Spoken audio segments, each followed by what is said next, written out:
Chegamos à dica de número 31. A dica 31, ela versa sobre dois princípios que estão expressos no caput do artigo 37 da Constituição Federal. São eles a publicidade e a eficiência.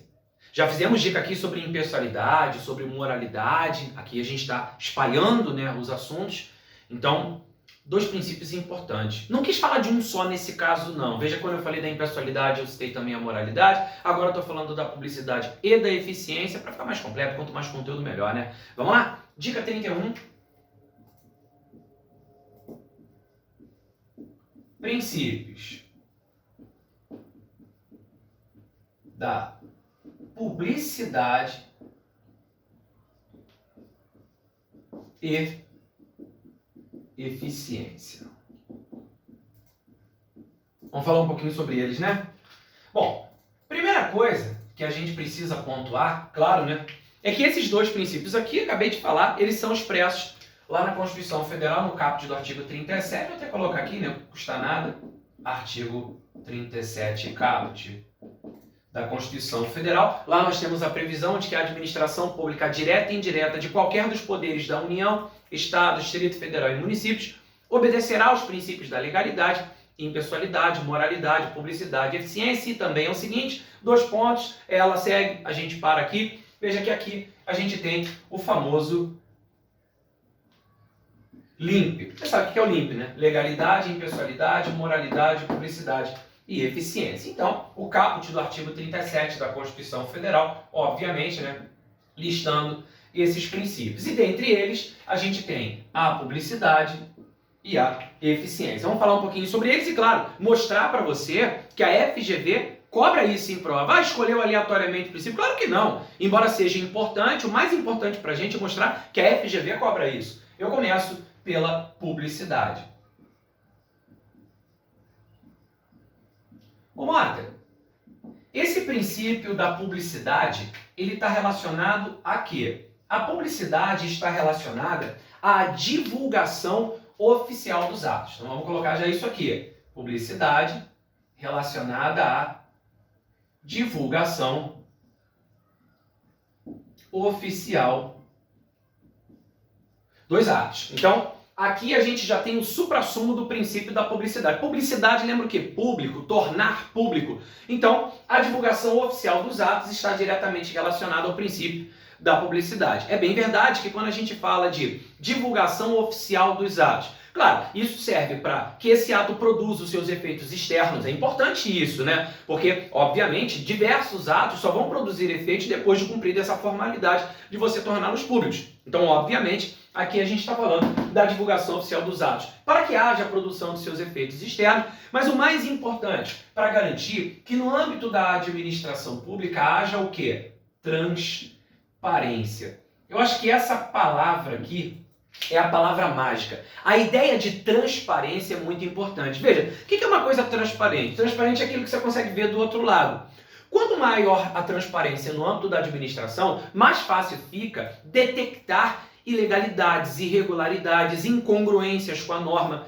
Então o objetivo da publicidade não é tornar público. Tá, é tornar público sim, divulgar oficialmente, beleza. Mas mais do que isso, garantir que haja um pleno controle sobre os atos praticados pela administração. Então não é divulgar por divulgar. Divulgar só para todo mundo saber o que está fazendo. Não, é também para dar transparência a esses atos. E quanto mais transparente, mais fácil fica você controlar os atos. Mais fácil fica você acompanhar os atos praticados. Então a transparência tem esse efeito direto. Se é transparente, eu consigo ver o que está acontecendo. E aí, se tiver algum tipo de irregularidade, de você buscar os órgãos de controle, você exercer dentro daquilo que a Constituição e a legislação trazem pra gente, esse controle direto sobre os atos, beleza? Então, tá aqui a noção de publicidade, passando pela divulgação oficial dos atos, passando pela questão da transparência. Um outro detalhe é que quando a gente fala de divulgação oficial, a primeira coisa que vem à mente, e está correto pensar nisso, é que quando eu falo de divulgação oficial, vem à mente o quê? Meios oficiais de imprensa. Qual é o principal meio de imprensa utilizado pela administração? O Diário Oficial. O Diário Oficial é um instrumento oficial de imprensa.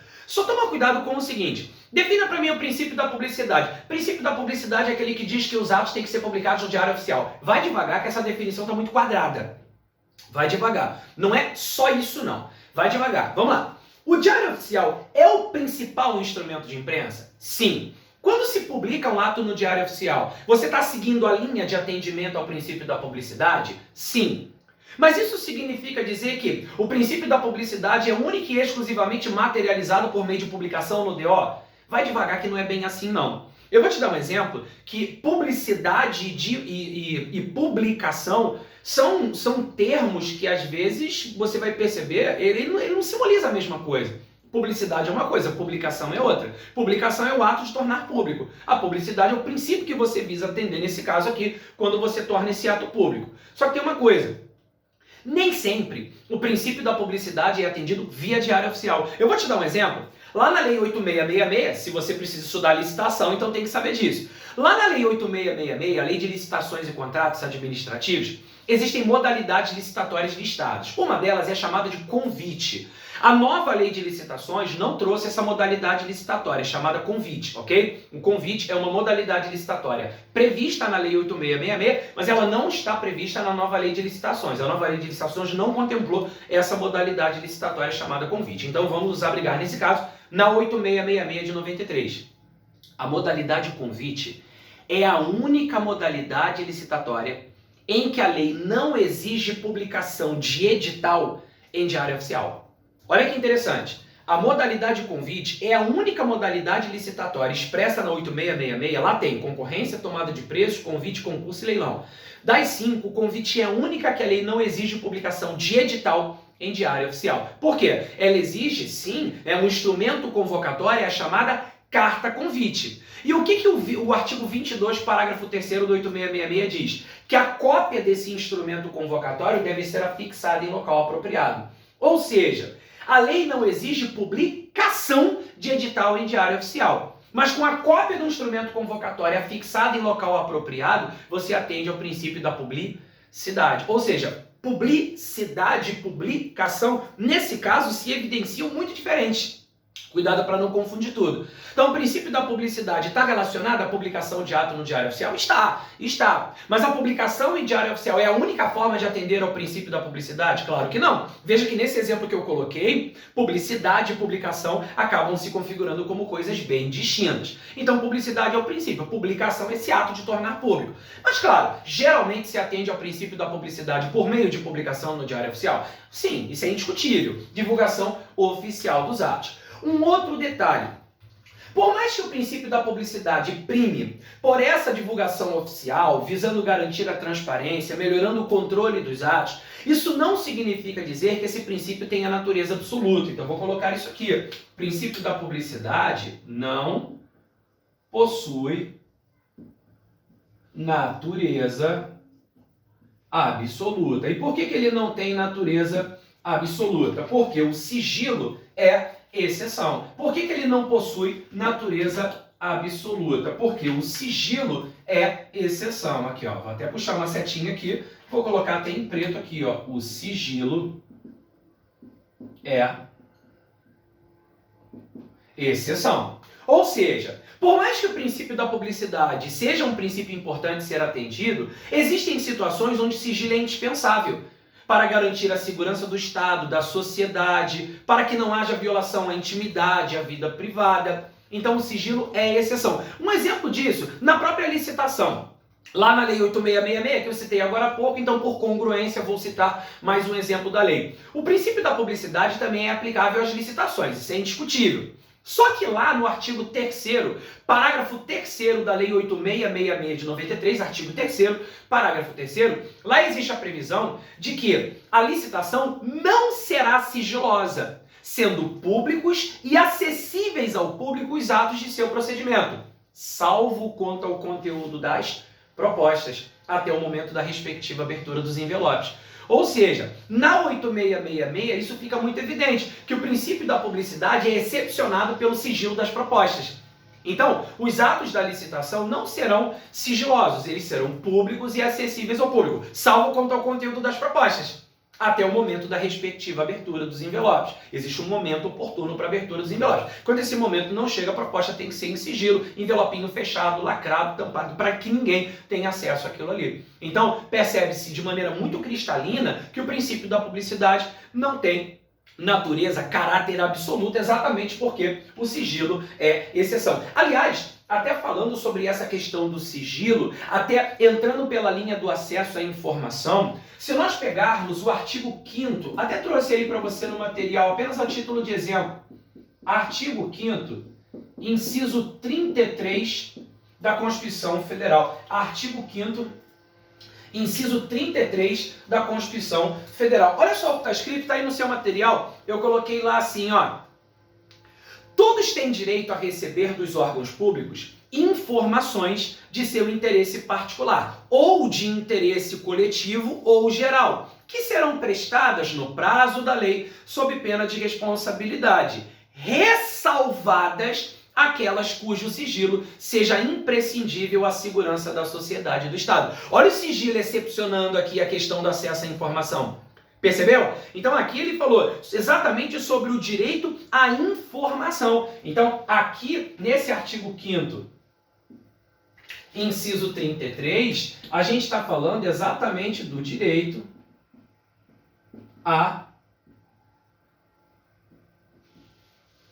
informação. Isso aqui, inclusive, deu até ensejo a regulamentação desse inciso, a lei 12.527 de 2011, a famosa lei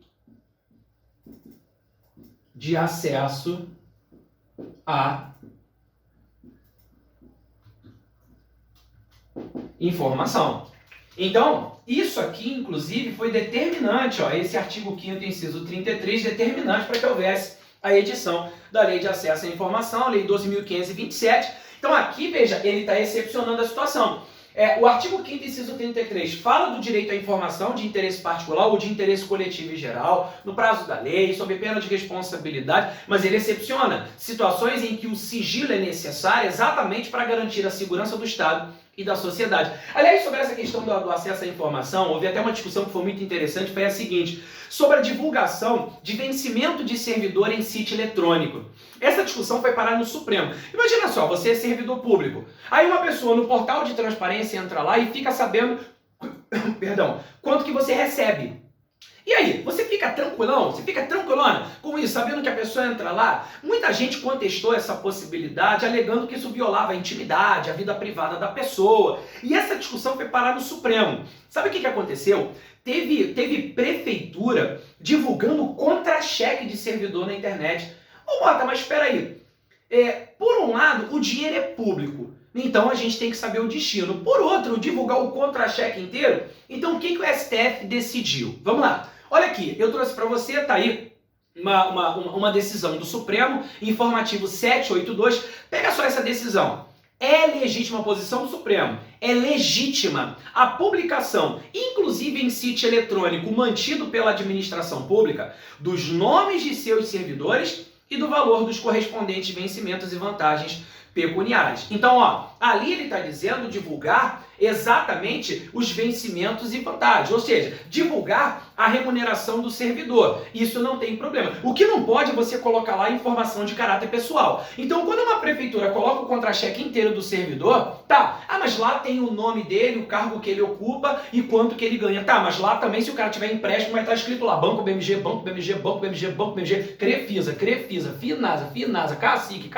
Se o cara paga pensão alimentícia, vai estar PA. Aí não pode, aí é divulgação de informação pessoal. Aí está invadindo a vida privada da pessoa. Isso não pode. Agora entra lá, vê o nome do cara, o cargo que ele ocupa, obviamente, e a remuneração dele, o STF entende que isso é legítimo. Se você não divulga informação de caráter pessoal, imagina, entra lá, tem o telefone, o endereço do cara, aí não pode. O CPF do cara, aí não. Agora tem o nome do cara, o vencimento dele, beleza. Isso o STF entende que é legítimo, por quê? Acesso à informação. Nesse caso, a gente está falando de quê? O cara recebe por dinheiro público, é dinheiro público que paga o cara. Então nada mais correto do que, com esse acesso à informação, a gente tem a exata noção do quanto ele ganha, exatamente para saber o destino do dinheiro público, como é que o dinheiro público está sendo utilizado. Então é STF considera legítima essa utilização, ok? Informativo 782 do Supremo, até trouxe uma questão sobre isso aqui, por isso que eu coloquei isso aqui também, para mostrar para você que a FGV já abordou isso, inclusive em prova recente, essa jurisprudência. Então, sobre publicidade, o principal é isso aqui. Outro detalhe, outro princípio que merece aqui a nossa homenagem é o princípio da eficiência. Pô, Mota, outro princípio importante, não tenha dúvidas, princípio da eficiência também, outro princípio importante, e eu quero também falar um pouco sobre ele. Primeiro, esse princípio de todos os expressos foi o último a se tornar expresso. Isso aconteceu com a Emenda Constitucional 19 de 98. O princípio da eficiência, que fique claro, ele não foi criado pela Emenda 19, ele já existia, era um princípio implícito, mas ele se tornou expresso com a Emenda 19 de 98, reforma administrativa, né? Trouxe esse novo modelo gerencial para a administração e essa reforma administrativa primava exatamente por trazer melhores resultados no desempenho da atividade pública. Essa eficiência simboliza o quê, Mota? Nas palavras do saudoso mestre Eli Lopes Meireles, eficiência simboliza presteza, simboliza perfeição, simboliza rendimento funcional. Então aqui, quanto maior a perfeição, maior a presteza, melhor o rendimento, você tende a ter um resultado melhor, óbvio, né? Então aqui a busca pela qualidade, a atuação mais perfeita possível, esse modo de agir para você depois colher resultados favoráveis. Um exemplo claro, né, disso aqui, quando a gente fala do servidor público para adquirir estabilidade. A gente já falou sobre estabilidade, já teve dica de estabilidade. Requisitos para aquisição da estabilidade. Aprovação em concurso público de provas ou provas e títulos. Nomeação para cargo efetivo. 3 anos de efetivo exercício. Olha o último requisito. Aprovação na avaliação especial de desempenho. Por que tem avaliação especial de desempenho para adquirir estabilidade? Ora, isso também foi introduzido pela Emenda 19. Quanto melhor o desempenho, melhores os resultados alcançados. Olha aqui, o rendimento do servidor. Isso é importantíssimo. Então, a avaliação especial de desempenho para aquisição da estabilidade é um exemplo claro e cristalino do princípio da eficiência. E mais, existem hipóteses em que um servidor estável pode perder cargo público. Uma das hipóteses está lá no artigo 41 da Constituição também, é o procedimento de avaliação periódica de desempenho, na forma de lei complementar, que até hoje não complementou nada, isso não foi regulamentado até então, mas a avaliação periódica de desempenho é outra avaliação de desempenho, dessa vez quando o cara já é estável, para saber se ele está mantendo o padrão. Mais um exemplo de aplicação do princípio da eficiência. Então as palavras do Eli Lopes Meireles, presteza, perfeição, rendimento, estão sim diretamente associadas a esse princípio. Não posso deixar de falar dela, da professora Di Pietro. A professora Di Pietro, quando fala da eficiência, ela trata do modo de atuação do agente, bem como do modo de estruturar, organizar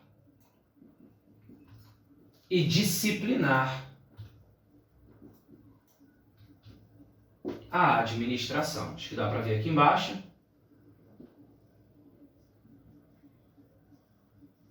Acho que dá para ver aqui.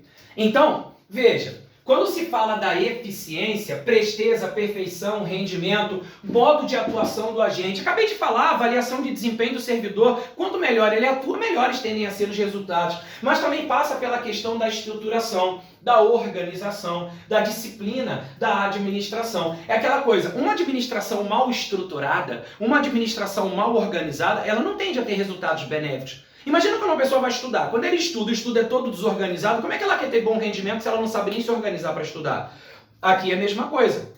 Imagina, por exemplo, a sociedade cobra resultado da Polícia Civil e o Estado não dá condições e estrutura concernentes à atuação da polícia. Como é que a polícia vai ter um bom resultado sempre se o próprio Estado não investir em tecnologia, em armamento, na estrutura geral, né, para que os policiais possam trabalhar com tranquilidade? Num tribunal, como é que você vai cobrar o resultado de um tribunal se o tribunal não te dá uma estrutura perfeita Né? Você cobrar resultado de um ministério se o ministério não der condições ao servidor para desempenhar bem a atribuição, maquinário, equipamento, condições de trabalho, fica difícil. Então, isso não é só o agente. É muito fácil ser eficiente quando o agente atua direito. Às vezes o agente não atua direito porque não tem condição de agir. Imagina um policial trabalhar com armamento que não é o ideal, com um colete vencido. Como é que ele vai ter resultado positivo se ele não tem todo um contexto que o favorece? Fica difícil, né? Cobrar do agente é mole. Agora, dar estrutura para trabalhar, às vezes, é que não tem. Então, aqui quando a gente fala de eficiência, passa não apenas pela maneira como a gente atua, mas também como a administração se disciplina, organiza e estrutura. Bom, em breves linhas, acho que deu para a gente passar o que é mais importante desses princípios, né? Mota, isso já caiu em prova? O que você acha? O que você acha? Pega a tua folhinha aí. Pega a tua folhinha aí, ó. Olha aqui. 5 questões. 5. Que isso, Mota? Toda hora. É, aqui, ó. Toda hora isso cai em prova. E, ó, prova dos últimos anos. Dá uma olhada aqui. Questão de número 1. Olha só essa aqui. O artigo 37 caput da Constituição Federal dispõe que a administração pública direta e indireta de qualquer dos poderes dos municípios obedecerá aqui ele falou município que a prova foi para um município, né? Mas União, Estado, DF, municípios, tá? Destaca-se o princípio da publicidade, que também se manifesta pelo direito à informação. Opa, tá aqui. Nesse sentido, o texto constitucional assegura a todos o direito a receber dos órgãos públicos informação de seu interesse particular. Opa, é o artigo 5º, inciso 33. É disso que ele está falando.